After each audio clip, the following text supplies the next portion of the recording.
Hello, this is a follow-on video from the last one where I bought my packs of seeds and my trays from Asda. Just a quick video to show you how they've got on. Now I left this to the kids, so they are quite compact. They are going to need thinning out and repotting very soon, but this is this is what we have. So over here we've got the carrots. Now I'm fully aware these are not going to grow in a tray like that. We've got some lettuces growing here nicely. The radishes are doing really well.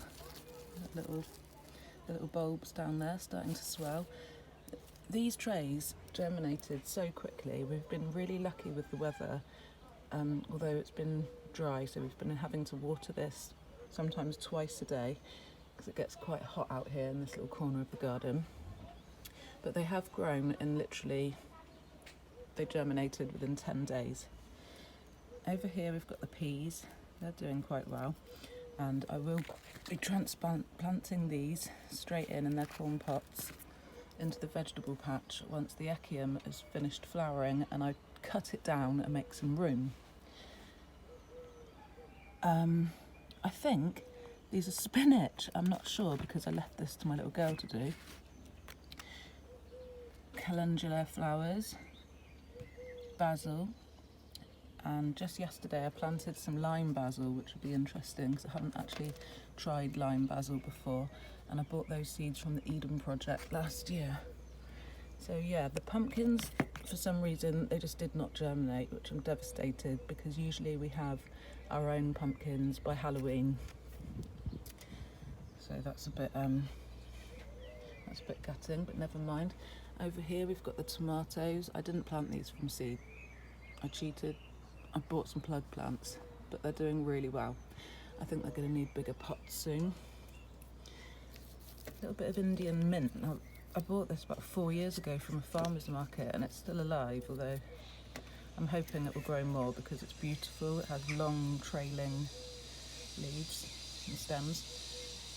Some normal mint, which has been ravished by me for my mint tea. I've got some broad beans down here that are starting to flower. Ooh, nice feather, pigeon feather.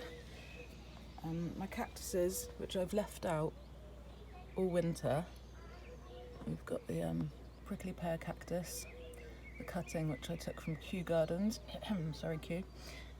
This is another cactus which I took a cutting from, which had broken by Gillingvase Gardens. They're doing really well considering I've been out all winter, even if they do look a bit tatty. So yeah, this is the result of our seed planting just before the lockdown, just as the lockdown started. I just want to show you over here. Oh my god, I can't believe I just actually showed part of that awful unfinished decking, which apparently is getting finished this summer. So here is the echium, which I think I've shown you before, which has self-planted itself bang in the middle of my vegetable patch. I want to cut it down because obviously it's taking up a hell of a lot of nutrients and room, but it's starting to flower. Look closely. These pretty little pink flowers. They're going to cover the whole plant. Look how bent it is following the sun.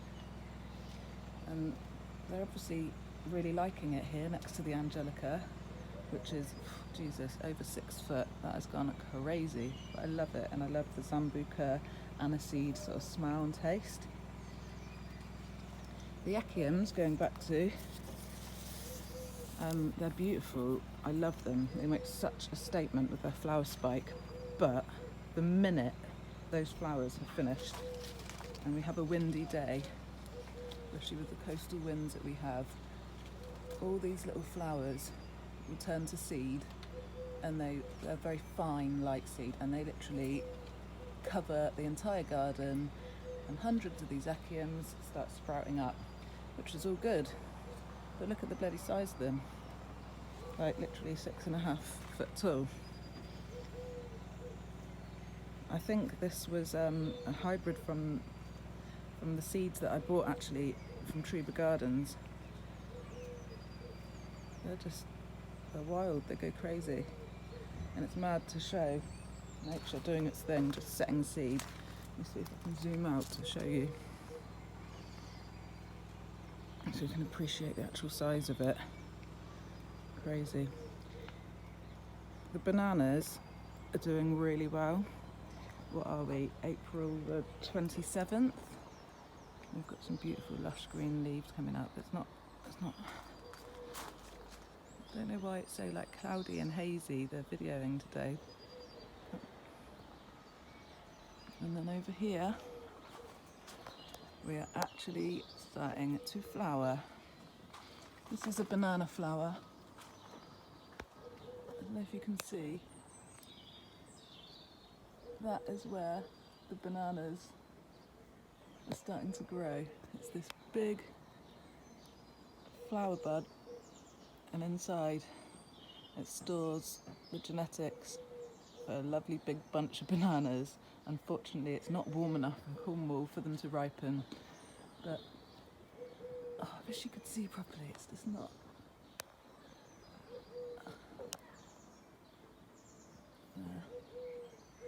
They're really weird, these flowers. Blooming wasps love them. Now, after that's flowered and we've got our little bunch of bananas, they're like literally a mini bunch of bananas, I will cut this plant down, this tree down. And you can see it is like,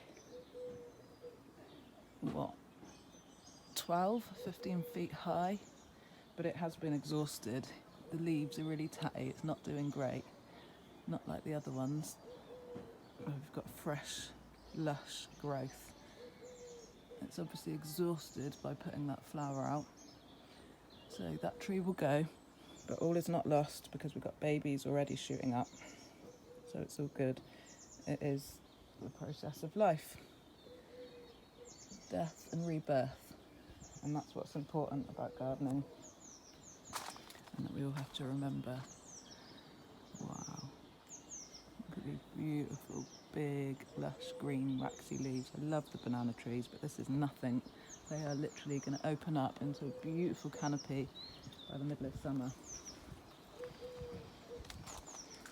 Down at the bottom of the garden, covered in pink petals from the cherry tree, which has just finished doing its thing.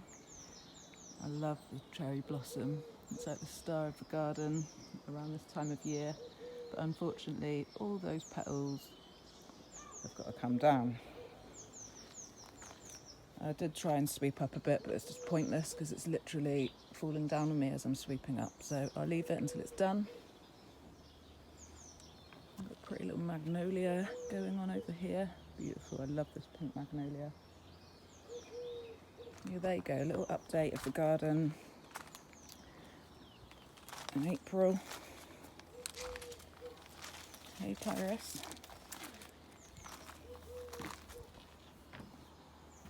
I don't actually remember planting these peonies in here, but I must have done it last year and they're loving it. I actually conditioned the vegetable patch with seaweed from the beach. It's obviously doing a good job. See the seeds starting to swell on the angelica. Love it. The angelica attracts a lot of wasps as well. I mean, this is just a honeybee, but I've noticed quite a lot of wasps in this. We managed to find some tadpoles. Every year we go out with the kids and we find some tadpoles, and it's a lovely experience for them to watch them transform into little frogs, and by the time they turn into little frogs they all hop away. I just think it's really interesting and really special to watch these little babies turn into frogs.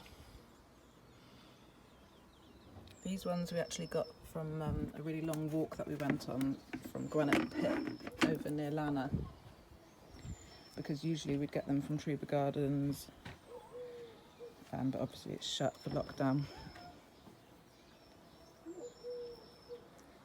So there you go. Bye.